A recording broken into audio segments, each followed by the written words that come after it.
There aren't uprisings all over the country, and maybe there will be. People need to start taking to the streets. This is a dictator. Enemies of the state. Show me where it says that protests are supposed to be polite.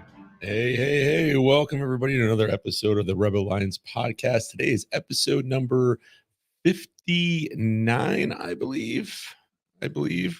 No, that was yesterday. Today is 60, episode 60, and we're going to be talking about cracking the code about PMA memberships or PMA private membership associations and questions. So thank you for joining today. These are questions from the Facebook group, Telegram, and I'm going to pull up the YouTube chat here from questions that have been posted on other videos, and I'm going to answer those and then go back and answer them with text also. So that being said, let's take care of, I got wires everywhere as usual. I really got to figure out a better situation here for the wires. But anyways, grab yourself a cup of coffee, sit down, relax, or if you're driving, thanks for listening while you're driving or listening to the audio version of this podcast.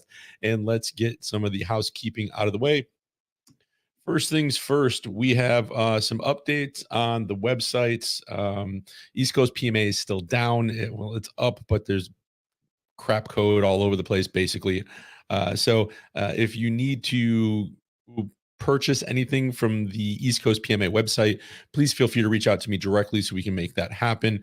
Also, the PMA manifesto website is back up. So if you are looking for DIY templates, if you're looking for more information on associations and the right thereof, feel free to go over to the PMA manifesto, and hopefully this week the East Coast PMA will be back up and running, and all the content hopefully has been backed up properly, so it'll be there. Also, if you're like me and you're looking to lead a more free life without an intrusive tyrannical government breathing down your neck all the time and looking at what you're doing, especially online when it comes to big tech and how they use all of our data. Not only is using a VPN very smart, but you can also get a system over at Start9 and get your own server up and running, and they don't take up a lot of space. It allows you to have end-to-end encrypted text messaging through your association members or your family or anybody else you want to give access to. It allows you to have your own web browser that is not being filtered. And you can also run different Lightning nodes and do different things with Bitcoin. Now, that may not be for everybody, but if you're looking to limit how much is being tracked online of what you do, that is definitely one way of going about it. And if you use the code Rebel Alliance, all one word, you will get 9% off of that system when you buy it. So that being said, we are a little late today. I try to do these around 1 p.m., but things have been a little crazy, as you all know.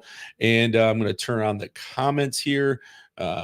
So as always, everything you hear on this channel or on these talks or with the interviewers, people that we interview, when we have those, is that none of it constitutes legal or tax advice. It's just one person's opinion. And I always highly suggest that you always go and research yourself to make sure what I'm telling you is the truth. I do back everything up with what I say, with documents and stuff like that were written by people way smarter than me. But I also don't want you to think, don't take it for, don't take it at face value. Everybody should always do their own research and verify. So that being said, there was a few things before we dive into the questions here from the different groups. Is some of the stuff that has been going on in the news, especially we talked a few weeks back about the border and how it's wide open and the federal government fighting with Texas over this small piece of border, which anybody could cut with a pair of scissors probably, and the rest of the border and then the nation's open. Not only the southern border, but also the northern border, which we're gonna see in one of these topics. So again, yesterday I had mentioned this, that I'm in Connecticut, and so we got Massachusetts above us, New York below us, so I get to see and hear about all the garbage coming out in New York when the kids were kicked out of school, so illegal immigrants could stay there, illegal aliens could stay there. And now in Massachusetts, this is from NBCBoston.com, Boston 10 up there. Migrant family hosts Haiti, from Haiti, shares experience finding host home in Brookline. So basically what they've done is they have opened their home for a migrant family from Haiti, and basically instead of them living, I think they were sleeping at the floor of Boston Logan International Airport, and they had some children. I guess one was in the hospital, a 2-year-old who got very sick, and so this lady opened up her house and said, "Sure, come live with me," because that's what the oh, where is her name? Basically the people to do up in Boston there. I don't know if it was the mayor or governor of Massachusetts. I can't remember now off the top of my head. I'm looking real quick through the news article here. But anyways, I'll throw it up here in the chat for you. So if you want to see this article, you can read it for yourself. But basically, because they have nowhere else to to host these individuals, because they're getting shipped up from the southern borders instead of, these southern states, instead of turning them around and sending them back across the border, they're sending them to other states to deal with the nonsense. So not only did we have that, but we had in Midland, let's see, ICE holds a hit and run suspect, and basically in Midland, Texas. Let's see, this was on February 8th. This is a little bit older, but basically a guy was involved in a hit and run. This individual named Ortiz, and basically he is on the immigration. He's on an immigration detainer, and he was sent back to Mexico on a voluntary removal, and he's been deported 5 times. And then he was involved in a hit and run, killing a child, a 10-year-old boy, died because of this illegal immigrant being allowed to stay in our country and our borders being open. And now some father and mother are not going to be able to tuck in their 10-year-old anymore because of this asshat that came over across the border and was deported 5 times. And, this stuff is just everywhere. And it's amazing how it's not being talked about in mainstream news. And I'm going to tie this all to associations like I always do. But, we have another one here this is from Boston again. The enforcement and removal operations, REO from Boston, had picked up another individual from Honduras who is wanted on drug distribution and other charges in his home country, but he is up in Boston, and he's been in the United States. Let's see, he was removed from the United States in January of 06, twice in June of 13, February of 15, July of 15, February of 2016. He has been convicted of DUIs, assault and battery, unauthorized use of the vehicle, illegal entry, disorderly conduct, drug trafficking, and a whole bunch of other things. He is part of the 18 branch of the 18th Street Gang. And if you don't know who they are, look them up. They're pretty nasty people. But again, here is somebody, he has 6 separate occasions that he has been dealt with and removed from the country. But because our borders are wide open and our clowns in the People's White House say that there's no issue, these are the things that people have to deal with. And this is why the wife and I used to go to New York every once in a while. I haven't been to New York since last year. I took one of the kids ice skating at Bryant Park, and that was even just sketchy doing that. Like, it has gotten so bad that I don't know why people would even want to go to these cities anymore. And then we have another one out of Boston, and this guy, let's see, the ERO from Boston arrested previously removed Mexican citizen convicted of child rape and prostitution charges. So again, our kids are being targeted at many different levels, and these borders are wide open. And actually, I think this is the one that came in through the northern border, or was it the guy before him? I forgot, but I'll throw these in the chat for you if you guys want to see this stuff and read it for yourself, because I always want you to verify everything. And there you go. There's that one. And then here's the other one. It's just amazing that this stuff is happening and it's not being talked about anywhere. And let's see. All right. And then as always, if you guys have questions while we're going through this, feel free to drop those in the chat, or if you want to give a shout out where you're watching from, that sort of thing, that would be awesome also. So why am I talking about this stuff? Well, one, because it really upsets me that children are being targeted.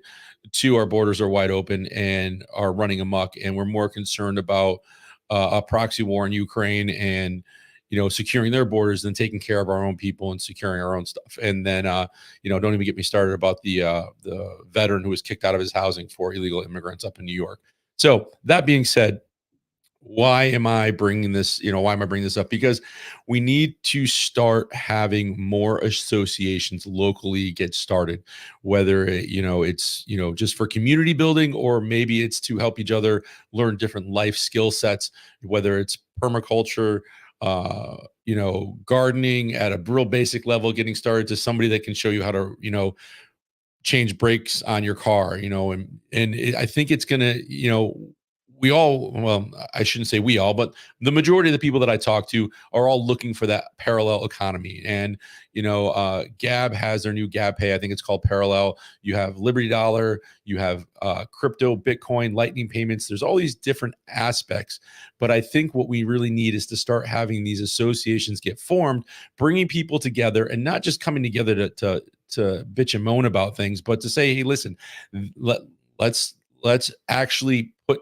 forth a way to make some change, even if it's just at a small micro level within your own community. You're now getting together with other individuals, and they don't have to be, wanting to live off the land, or an anarchist, or anybody, a libertarian or a conservative MAGA. They could be from any walk of life, but because they want to learn how to do, let's say, gardening, and you're holding classes and you're building a community based on how to be more self-sufficient, you're going to bring these people in, and maybe they have something that they can, give to the group, right? Because nobody's going to be coming in and freeloading in any of these associations. The way I see them being set up is because everybody's going to have their part. Everybody's going to be learning something. Everybody's going to be teaching somebody else. It's building that community, having those transactions going from member to member, whether it's buying dairy, beef, eggs, sourdough bread. I don't know. You got a good line on coffee that you can get at wholesale and get it to your members that are it's better than what you can get in the grocery store. And being able to put all this stuff together. And the reason why I say this is because our country, unfortunately, I mean, we are more concerned about everybody else except our own people, and taking care of ourselves and taking care of this nation. They're more concerned about flooding our country with all these illegal uh, aliens. And it's not like they're sending doctors and lawyers over here. They're not sending medical professionals. They're sending criminals. They're sending the people they don't want to deal with. Hey, go to the US. The borders are open. Get out of here. We'll keep our people within our community that are providing an actual resource, or actually helping build the community. But all the other, extremists, or people that have obviously criminal records, like we just saw, send them over to the US because their borders are open. And I think we really need to start worrying about things at a micro level within our communities, and building these associations and making it so we can get people to come together and say, okay, here's an association here, here's an association there. This association deals with farming. This one deals with, maybe it's hunting or firearms, or, fishing, those types of things. Maybe it's like, bushcraft stuff, like you see some people in the remote sections of Alaska and stuff, that they live off the land. Or maybe it's one, maybe it is one that's more a little bit politically driven, where they get together as groups and they go speak out at town halls, all those things. Because I don't think we're going to see anything change unless we start building these communities together. And then if we start getting thousands of people together in multiple different associations, we're then going to have that power of non-compliance and just be like, you know what? Yeah, we're not doing that. So thanks for the offer, but we've got our parallel community here. We've got things that we, handle at our own level. And that's why, like yesterday, we were talking about different legalese that deal with the unincorporated association, and how they work, and how disputes are handled, and that sort of thing. And I think it's really important, again, like I've always said, you could just have a group of people get together, but it's better to have your own bylaws, your constitution, whatever you'd like to call it, your articles of organization, because then you're more structured. You can then have ways of dealing with things, because eventually you're going to have that one guy or girl that comes in. It's like, just a bad apple. And you need to say, okay, well, maybe this isn't for you, and you got to go. And there's got to be ways to, have the ability to remove these people. So that being said, Hey, Dustin, thanks for coming in from Tennessee. Yeah, you definitely catch up with the replay. Thanks for coming by. And so that being said, I wanted to answer some questions today about associations because I think the more information we get out there, the more education we have about associations and the right thereof, and how to build these communities and how to do different events. And again, we could sit and watch Netflix all day. We can go to happy hour. We can, do all these other things. And I know some people work 2 or 3 jobs, and money's tight for a lot of people right now. People are carrying a lot of credit card debt. People are defaulting on that debt. That's why I also think multiple streams of income are very important. So, there's things that I do that bring in extra money into the household that, I had to put a little bit of, time and effort in originally, a little part-time stuff here when I had a few minutes. Nothing that I was like, hey, I'm quitting my job tomorrow and I'm going to do this. But it was a way for me to start having that residual income, which I think a lot of people, once they kind of get a taste of it and they're like, okay, I can do this. I can provide a little, resources or services to certain people. I get paid a certain amount on all these resources that people use. And it's really easy for me to set them up with a website, and they come to your website, they log in, they get whatever services, whether it's electricity, internet, home security, that sort of thing. And I got into it originally being a real estate agent for the last 7 years. I thought, hey, this is a great way to bring in some extra income after the sale, because every month I get a check based on the number of services that people pay for. And I just thought it was a great way. So if you are interested in more of that, I don't want to pull up a whole video on that. Feel free to reach out, leave a comment, and I'll point you in the right direction. So that being said, let me pull up my questions here from the different groups. And yeah, so we'll go more into detail if you are thinking of setting up an association, how you can actually grow that association. Like, we have a potluck coming up for our members at Liberty House, and we're going to have a members meeting, and we're going to just get together. We haven't seen each other for a while because of the cold weather here in New England and the snow and stuff like that. People are a little less active going out, and if you get a big group of people together, you got to make sure you have a place to go. So we'll dive into how to run an association a little bit more, and ideas of what you can do to facilitate all those people coming together for that common goal. So the first one I have here is Farmer Kelly from Facebook. And I think this is from East Coast PMA. The other ones I wrote down. It says, we have a PMA at a local farm here in Connecticut, and I have a question about our paperwork. We have an advisor out of California who seems wonderful. However, I was advised by another PMA in Connecticut to call this Mr. Scott in Colorado. I have no idea who he is, to have our paperwork changed over to a 508 status. Is this necessary? It sounds good, except there's a huge push for money, which made me a little uncomfortable. So you will see that most of these individuals that do associations that are outside of the two Angelas and Erica and myself, so the ladies over at the PMA Manifesto and myself here, we are all the ones that came out with the PMA Manifesto that really shedded a lot of light on the myths and misunderstandings about unincorporated associations. And what this person is telling you to do is to set up 508 is not a status. It's not a thing. It's code. It's tax code, basically.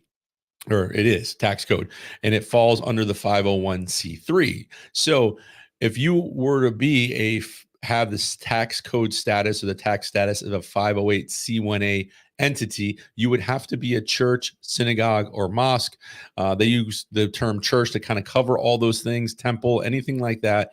It's not a ministry. It's not a faith-based organization or anything like that. It actually has to be a church and function like a church. And we've talked about this before. Farmer Kelly, if you're watching this or listening, that there have been people that have ended up in IRS court. There are people have ended up in civil court where they had bought this church online, and they were using all the money for personal allurement, which you can't do. There's a whole bunch of rules and regulations of way to operate a 508c1a type church, or a free church as we call them here, or on the PMA Manifesto. So having that you have a farm, unless your church is a farm, it really wouldn't work. They're just pushing it because somebody, whoever this guy Scott is in Colorado, probably just wants some more money. And I don't know who the other person is in Connecticut that has a PMA, but depending on where you go, they will charge you anywhere from, I've seen $200 to $10,000. And a lot of the things that I've seen have been garbage. I've seen the $10,000 paperwork, and then it was for a person in Texas, and it referenced the Vermont Constitution. Don't know why. If you're not in Vermont, it really doesn't apply to you. So just be very careful where you're at. If you want, you can always schedule a call with me or jump on one of these lives or the PMA Manifesto with the ladies over there. We do a monthly call once a month for free. It's usually about a 45-minute to an hour call. We try to do 30, but it never happens. So hopefully that answers your question. You don't need to change any paperwork or anything like that. I don't know who did your paperwork. I would advise that you have somebody else look it over, because I've been in the process of redoing a lot of association paperwork, because the stuff that people have paid good money for is basically toilet paper. So that being said, this comes from Jen from Facebook. Please clarify my understanding, as long as you file the SS4 form, which is for an EIN from the IRS, and you have an EIN number, your articles of incorporation is what makes you a 508. No, that is not correct. Again, this 508 stuff gets pushed a lot online as an entity. You have Destiny 508, I think is one of them. You have some of these other places that uh, really just want to push this whole tax-free thing. Like, listen, we all know taxes are robbery. We all know it's theft. Nobody likes paying taxes. I, for one, wish I had the parallel economy where I just be like, yeah, I'm not paying for anything anymore, taxes and whatnot. But, we bought a house. I had to get a loan from the bank, that sort of thing. So I'm still kind of tied in, trying my hardest to get to that parallel economy. But anyways, with the 508, again, it is tax code.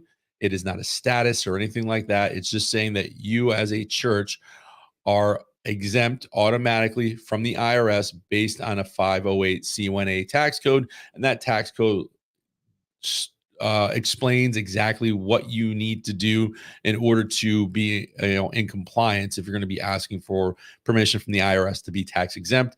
It's not something that a lot of people can use because they're not actually running churches. Some might have a ministry, like we have Liberty House Ministries. Some people might have a faith-based association where it's more of like a group of believers or people that have a belief in a higher power, or a grand architect get together and talk about religious things and how they can maybe have a more positive impact in their local community. So be very careful if you hear somebody saying, hey, well, you can run your plumbing business as a 508C1A because your faith is in the plumbing gods, and because you have that, the IRS will say you're tax exempt. Now, granted, the government's not going to come and tell you whether your sincere held belief is true or not. They're going to want to see that you're operating properly. And then you could pray to the rock in your backyard, but if you're not meeting the 14 points that the IRS looks at to see that you're a bona fide church, you're not going to fall under the 508C1A category. So hopefully that helps. Let's see. This is Kelly N from the Manifesto Group. Is a PMA appropriate for a business as a virtual assistant? I don't really think so personally. I don't have a lot to go on. It's a pretty short question. But that being said, I think that, if you are looking to be a virtual assistant, there's better vessels, I guess is the best way to put it, than using an association, because I don't know what your reason for association would be.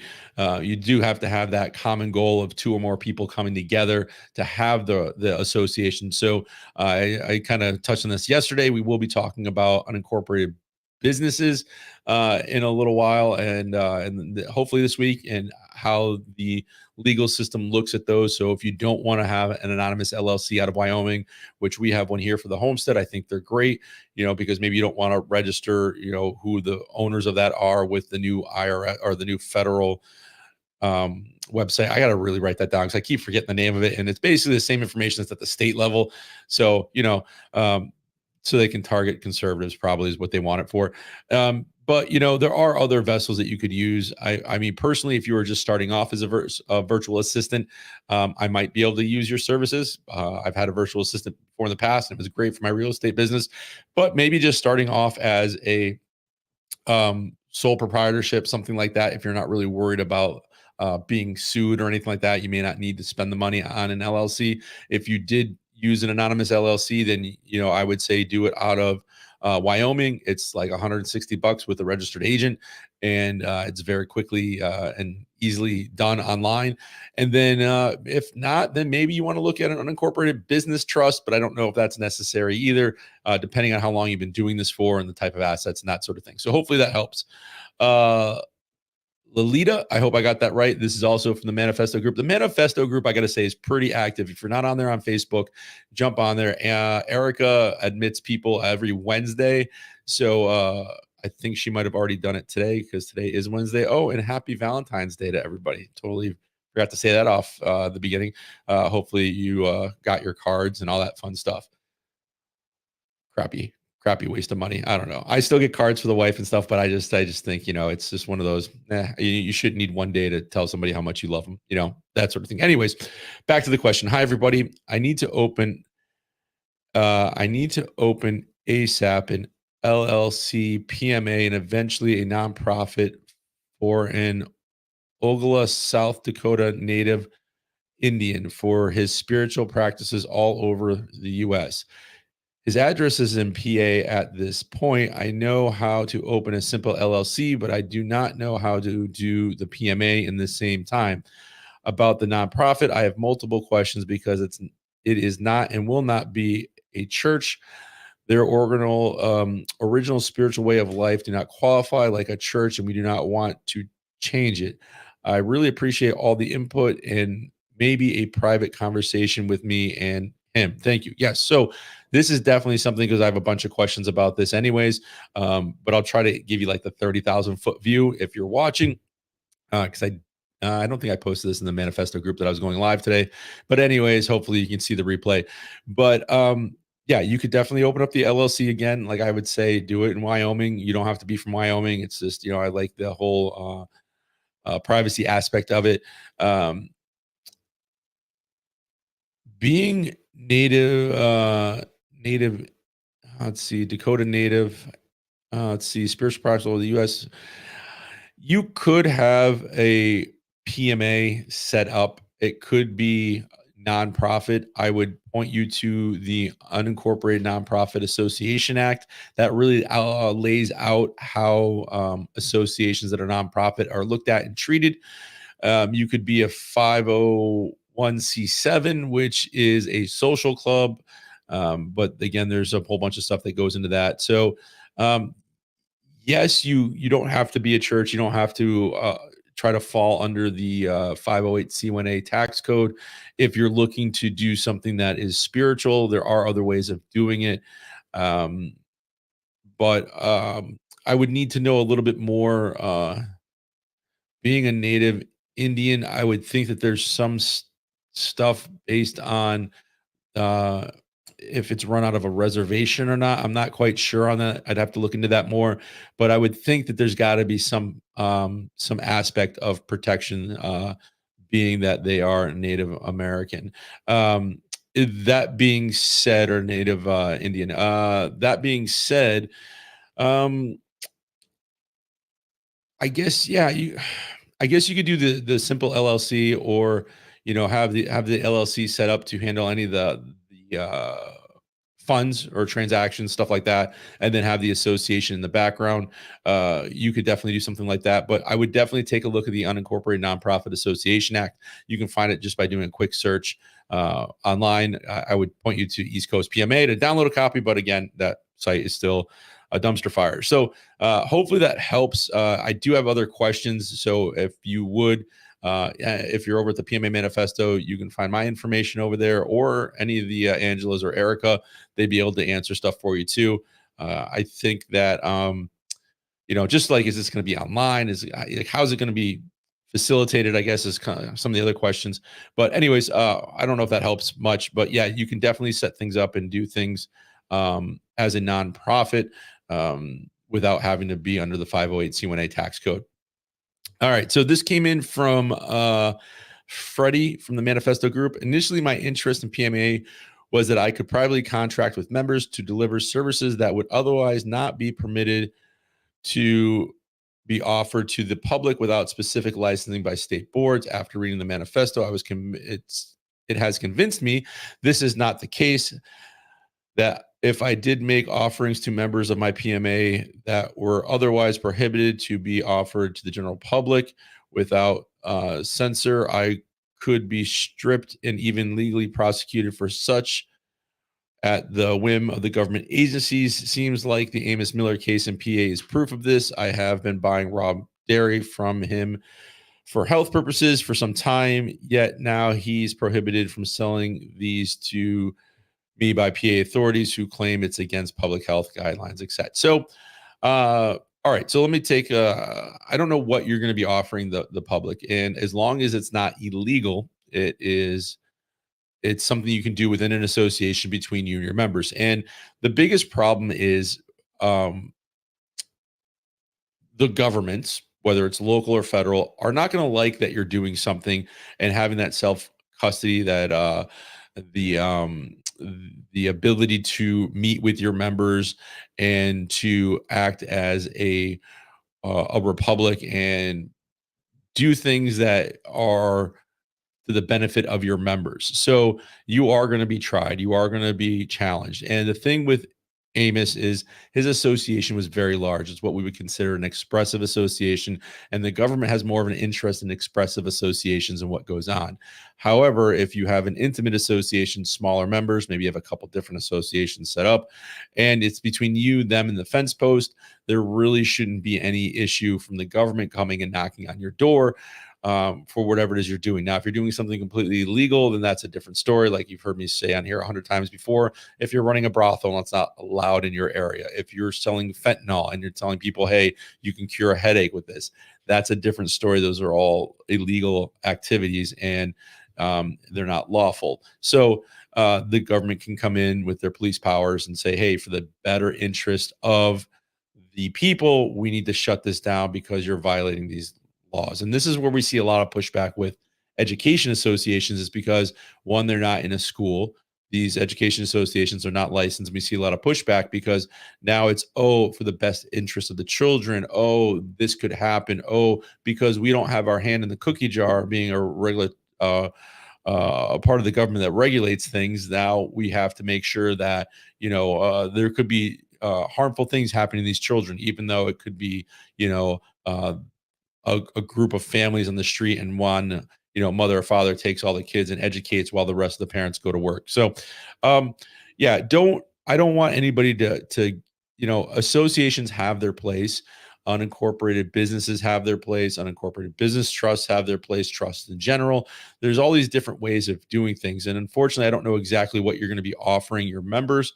But again, where we've seen these fail is we've seen them where a guy tells all his members he's a chiropractor and he never went to chiropractic school, or they're a church but they really don't have church services and they use the money for personal endearment, that sort of thing. So yeah, with Miller, he had a larger association. They got him on labeling stuff and that sort of thing, and they he had Robert Barnes, who was a really good attorney. They were able to squash things in court. And then the local government decided to come back around and say, guess what? We don't care. We're just going to do what we want.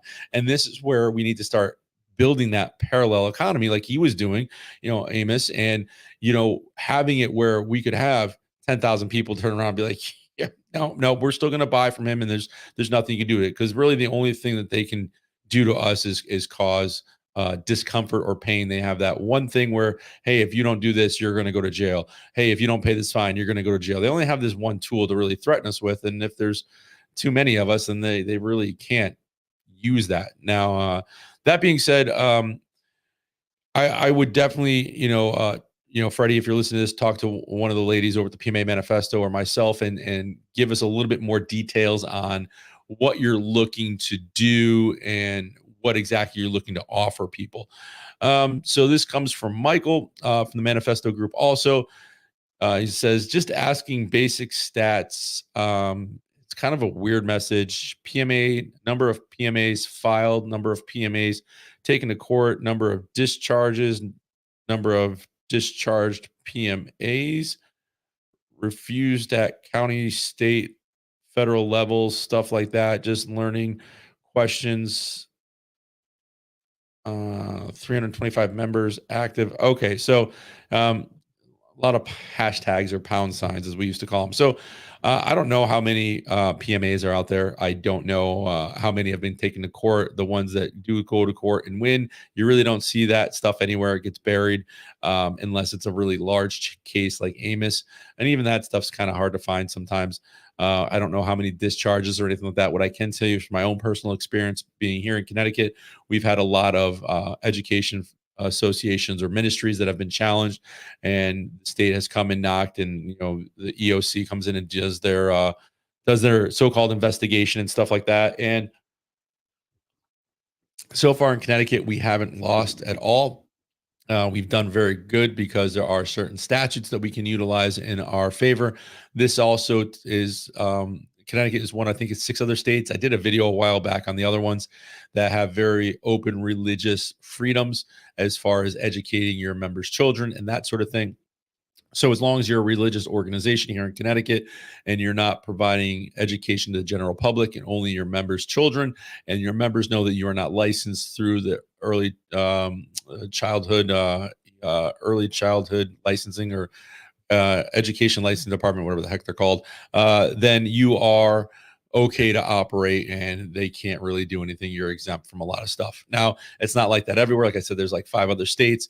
Certain states like state of Hawaii, they give a lot of pushback there. And again, depends on how deep your pockets are and what type of ways you want to fight, whether you want to fight on right of association, freedom of religion. But, in Hawaii, if you're teaching the native language, then you are exempt from licensing, but you still have to be filed with the state so they know you exist. So if they get a complaint, they can say, yes, we know they're exempt from licensing, and they can basically keep tabs on you. I think Indiana, I think, is the other place I'm helping somebody right now. They have had one hell of a case out there, kind of similar, but their stuff is really wacky. Like, they have to be approved through Homeland Security to be exempt from licensing for child education for ministries or churches or anything like that. So it really depends on where you are. And again, the more of these associations that we have pop up, the more the people get together for the right of association for that common goal, will have less they'll have less they can push on us, because we'll have those parallel economies and those parallel um groups moving forward and stuff like that. And like I said yesterday, it's kind of like running your own little micro America, where you're a republic and you have your constitution, your bylaws, and your articles of organization, and you're working together for that common goal to live that free life, to have that liberty, and not have to worry about the tyrannical government breathing down your neck. And that's why I say, use silver, use gold, use cryptocurrency, Bitcoin, Monero, that sort of thing.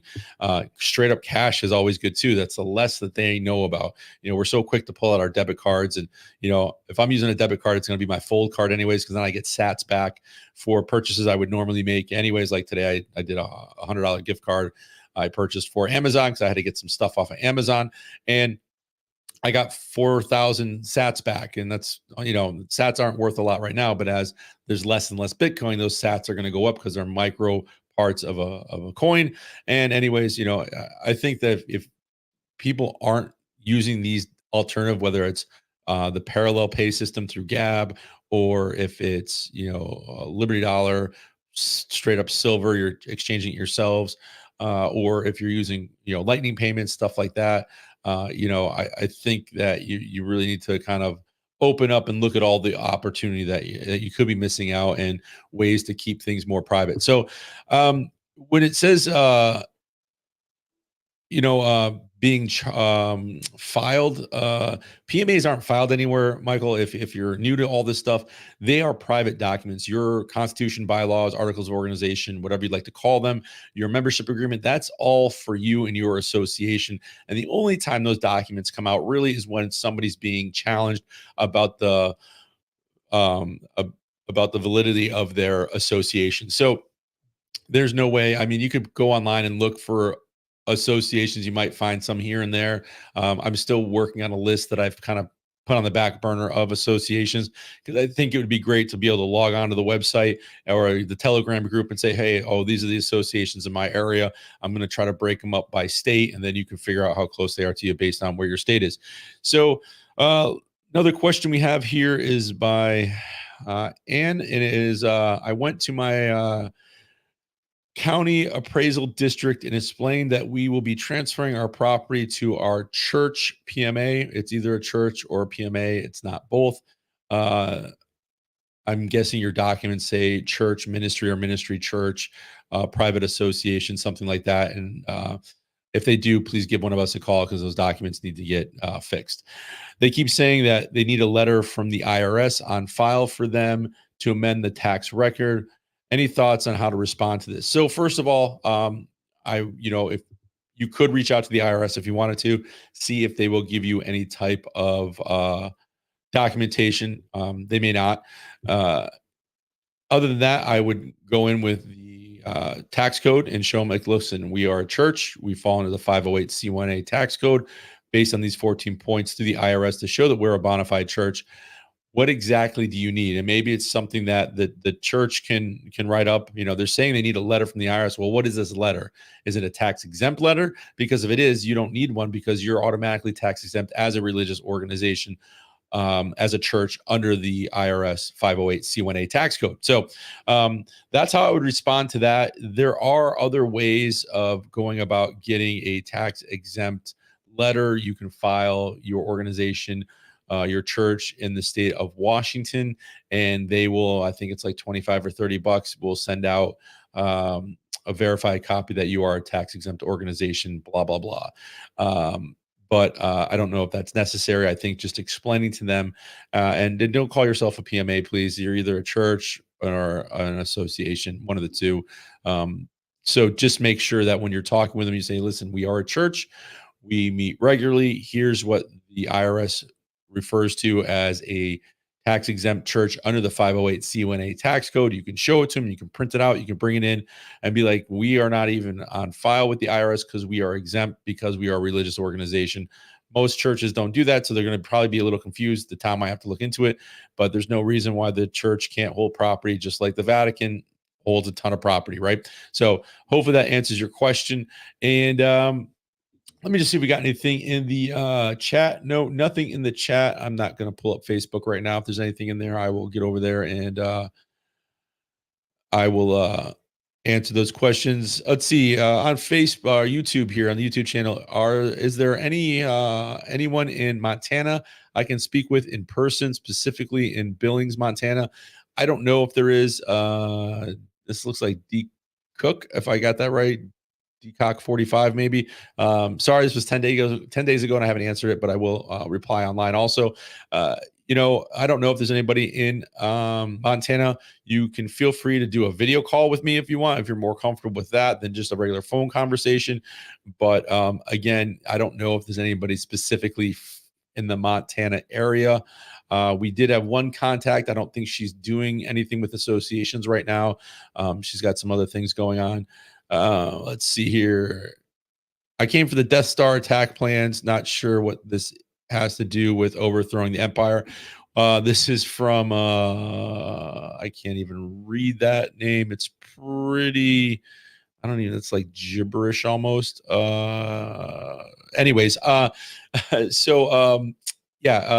we are not trying to overthrow the empire. Not yet anyways. But I can provide you plans to the Death Star. I know Rebel Alliance might be a little confusing for all the Star Wars fans out there. Let's see here. Erica will never defect West Coast life. That is true, Salam. Thanks for putting that out there. I'd like to know more about PMAs for farmers. This is from Christy Yohara 1619. So yeah, PMAs can definitely be set up for farms, and the association can work with local members that want to understand more about the farming lifestyle and how to do regenerative agricultural type stuff. So you could definitely set one up. I don't know if you have a specific question about farms and associations, but you could definitely do something like that. Power outages, let's see. That's pretty much it. Just a couple comments of people saying, the weather and stuff like that. So hopefully this helped people today. Thanks for sticking around. I don't have any other questions. All right, I will jump into the Facebook group real quick. Let me just see if there's anything going on over there. Any more questions or anything like that? if my web browser wants to work here. Let's see. Nothing. Nothing right now on East Coast PMA. Let me check the PMA manifesto if I can get over there. Let's see. Come on. And again, if you are not part of the PMA manifesto group, definitely get over there so we can get you in. And nothing over there either. So that being said, uh, all right, so here's a great question from a Facebook user. Oh, cool. Facebook does pop up here. I did not know that. That's the first one we've gotten. Thank you for watching. Do private associations need things like liquor license? So I'm going to tell you what I think. Personally, no. I don't think that you should be required to have a liquor license. We have done things with Liberty House where we had sold beer and hard cider, and it was part of our fall festival a few years back. And we did not pull a permit or a 1 day permit or anything like that. Now, that being said, is that the correct way to do it where you're not going to get in trouble? No. If you are running an association and you are going to be having an event for 1 day, I need to advise you to pull that liquor license for the 1 day if you're doing something like that. If you're going to be doing something that's more long term, then apply for it. You'll hear people say, well, there's these dry counties in Texas where they have drinking clubs. Yes, that is true. But those drinking clubs are still on file with the local town. They know they exist. So I don't know what area you're in or where you're from. So you'd have to do a little bit more research on that. Personally, like I said, we didn't pull one, but again, that was my risk or comfort level that I was willing to go with because we were one on private property. We were only open to members. We didn't even pull a permit for the food truck that came, it's that sort of thing. So again, it really depends on where you are, what your risk level's at. But I would say to be safe, rather be safe than sorry. If you're really not quite sure how associations work in your area, if you're not really quite sure on the laws, then I would say yes, get yourself a liquor license, a liquor permit for that 1 day event or whatever it is that you're looking to do. But again, I can't say that that's what I did because we did things a little bit differently. But again, I don't want to give you bad information because people are going to hear, well, he didn't pull one, so I don't need to pull one. And then somebody's going to be emailing me, hey, man, you didn't pull a liquor license. We didn't. We got in trouble. We got fined. And I'm not telling you to do that. I'm just saying what we did is that's how we did it. And it worked for us. But again, each individual person is going to have different. Um, let's see here. All right. So, all right. Tennessee, also in a state where the state sanctioned gaming is legal. Could games of chance be legal? Yeah. I mean, if you're going to have, like, if as long as you're not doing something like what was that movie Boiler Room where they had like, the illegal casino. If I read that right, gaming is legal. Yeah, sanctioned gaming is legal. I guess if you're doing it between you and your members, like if you have a Texas Hold'em tournament with your members, once a month or every week, again, it's between you and your members in the fence post. It's not open to the general public. You have an intimate association. You're not, running a full blown casino. Then I personally don't see issues with that. Could it be challenged? Probably. Would you get a cease and desist? More than likely, if the word was out on the street that, hey, this association does roulette, blackjack, and Texas Hold'em, then that's a different story. Like I go to a campground, we went to the campground a few years ago. We went this past summer when I detached the retina in my eye, but they do a poker night. And so my son, who's 16, we played poker. He did pretty good. We bought in our ante. There was money awarded. But again, it's still that it was in that gated community of that campground. So it's not like every Tom, Dick, and Harry off the street can come in and play those games. So yeah, I guess it really depends. Um, oh, state lottery only. Okay, so um, again, I personally I don't see a problem with it. You might be challenged. I'm guessing if the word on the street was that you were running a underground speakeasy casino, that sort of thing, and bootlegging. But again, it's your risk tolerance, whatever you're comfortable doing. I don't see why, if you have an association, you have a game night and people come together. Now, you're going to have a reason for association other than, gambling.